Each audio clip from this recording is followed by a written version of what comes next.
আসসালামু আলাইকুম। ইভেন্টেকের পক্ষ থেকে শুভেচ্ছা জানিয়ে আজকের পর্ব এখানে শুরু করছি। আজকে আমরা দেখব সেল কেয়ার সফটওয়্যারে আপনার বিজনেসের জন্য প্রোডাক্ট পারচেস কিভাবে করবেন। তো গত পর্বে আমরা দেখিয়েছি ধাপে ধাপে কিভাবে প্রোডাক্ট ক্রিয়েট করা যায়। এখন দেখব প্রোডাক্ট পারচেস।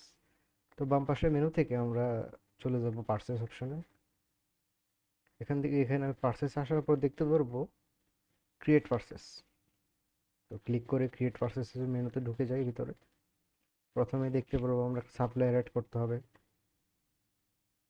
আপনার প্রোডাক্ট যে কোম্পানির ব্যক্তি কোম্পানির এমপ্লয়ি দিয়ে থাকে আপনাকে, তার নাম হবে সাপ্লায়ার। তো আমরা সাপ্লায়ার 1 2 দিয়ে ম্যানেজ করতেছি, আপনারা সাপ্লায়ারের নাম দিয়ে ম্যানেজ করতে পারবেন। তো সাপ্লায়ার অ্যাড হয়ে গেল এখানে। এখন বলতে পারেন আপনি সাপ্লায়ার কিভাবে অ্যাড করবেন। তো সাপ্লায়ার কিভাবে অ্যাড করা যায় এটা নিয়ে আলাদা একটা পর্বই হবে, কিভাবে সাপ্লায়ার অ্যাড করবেন। তো এখন তার ব্রাঞ্চ, কোন ব্রাঞ্চের জন্য আমি পণ্য কিনবো, তো বাড্ডা ব্রাঞ্চ সিলেক্ট করে দিচ্ছি। তো আজকের ডেটটা ডিফল্টভাবে এখানে শো হয়ে থাকবে, আপনাকে ডেট দিতে হবে না যদি আজকে আপনি পণ্য পারচেস করেন। এরপরে চলে যাব পারচেস আইটেম এখানে। তো সিলেক্ট করব আমরা ড্রপ ডাউন থেকে কোন কোন প্রোডাক্ট আমরা এখান থেকে পারচেস করব। তো এই সামনে থেকে দুইটা তিনটা প্রোডাক্ট আমি সিলেক্ট করে নিচ্ছি, যে তিনটা প্রোডাক্ট একসাথে আমি আমার সাপ্লায়ারের কাছ থেকে পারচেস করব নেব। তো কোয়ান্টিটি এখানে 10 পিস। তারপরে দ্বিতীয় প্রোডাক্টটা আমি নেব হচ্ছে 20 পিস। তৃতীয় প্রোডাক্টটা 5 পিস নেব। বা এখানে অ্যাড করার পরে আপনি যদি চান যে হ্যাঁ, এখন আমি এই 3 নাম্বার প্রোডাক্টটা নিতে চাচ্ছি না বা পারচেস করবেন না, তাহলে এখান থেকে ডিলিট করে দিলেই হয়ে যাবে, চলে গেছে। তো দেখতে পারতেছেন কোয়ান্টিটি 10 পিস। আপনার প্রোডাক্টের পারচেস প্রাইস কত করে এটা এখান থেকেই দেখতে পারবেন আপনি, 400 টাকা পার পিস। এবং আপনার প্রোডাক্টের উৎপাদন ডেট, সাপোজ 14 তারিখে উৎপাদন হয়েছে এবং এটার মেয়াদ উত্তীর্ণ তারিখ হচ্ছে 30 তারিখ পর্যন্ত। এরকম হতে পারে আপনার প্রোডাক্টের মেয়াদটা এখান থেকে আপনি সিলেক্ট করে দিবেন, কত তারিখ থেকে কত তারিখ পর্যন্ত আপনার পণ্যের মেয়াদ আছে।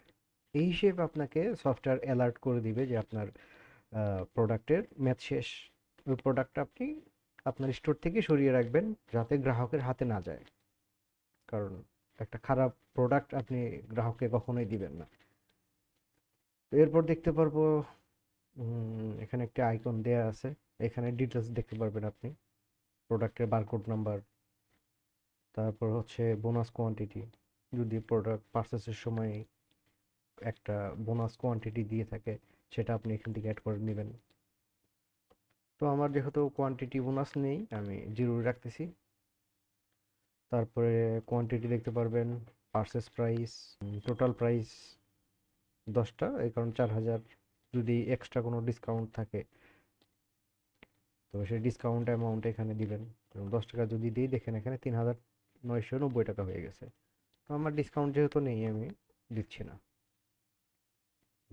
তারপরে দেখতে পারবেন sale price, MRP price, wholesale price, dealer price, production উৎপাদন তারিখ এবং এক্সপায়ার ডেট মানে মেয়াদ উত্তীর্ণর তারিখ। তো এখন আমরা চলে যাব পরবর্তী ধাপে। এখানে দেখতে পারবো সামারি, টোটাল 24,000 টাকা। এক্সট্রা কোনো ডিসকাউন্ট থাকলে এখানে দিয়ে দিতে পারবেন আপনি।